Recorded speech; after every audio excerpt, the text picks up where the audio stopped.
HarperCollins presents Thomas and Friends Engine Adventures Volume 2, read by Nigel Pilkington. Percy.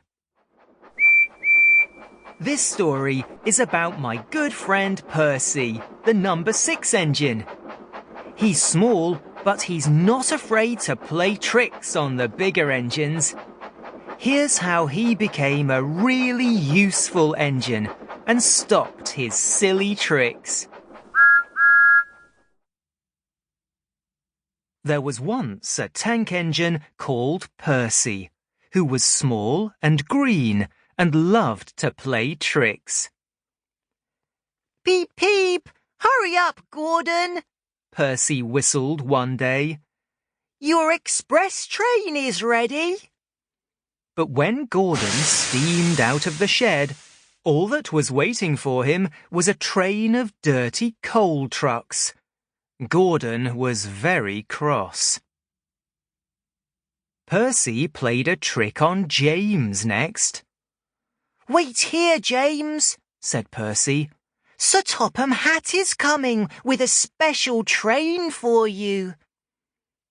James stayed in his shed all morning, but Sir Topham Hatt never came. The other engines had to do all James's work. When Sir Topham Hatt found out about Percy's trick, the little engine was in big trouble. "Useful engines do not waste time playing silly tricks," Sir Topham Hatt shouted. The next day, Percy had to collect some children from the beach. He borrowed Thomas's carriages, Annie and Clarabel. Percy steamed to the station as a big storm began to break. He wished he were back in his nice warm shed. "Hurry, hurry!"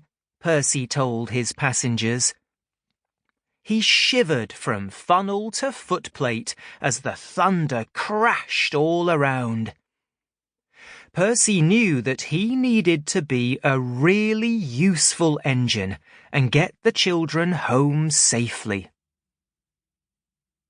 Raindrops bounced off his boiler as Percy puffed bravely down the track. Suddenly, Percy found himself wheel-deep in water. The river had burst its banks. "We must keep going, we must keep going," sang Annie and Clarabel. But before long, Percy's driver had to stop the train. Percy's fire had almost gone out. He needed more fuel, but there wasn't any more coal. "We'll have to pull up the floorboards and burn the wood," said Percy's fireman.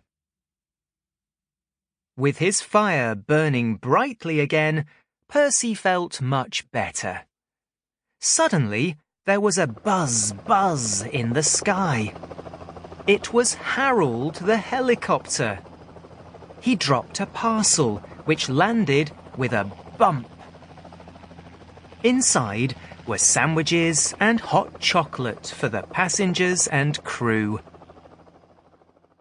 "Peep, peep! Thank you, Harold!" Percy whistled as he pushed on through the flood. Percy was losing steam, but he kept on going, and with a great whoosh of steam, he pulled clear of the flood.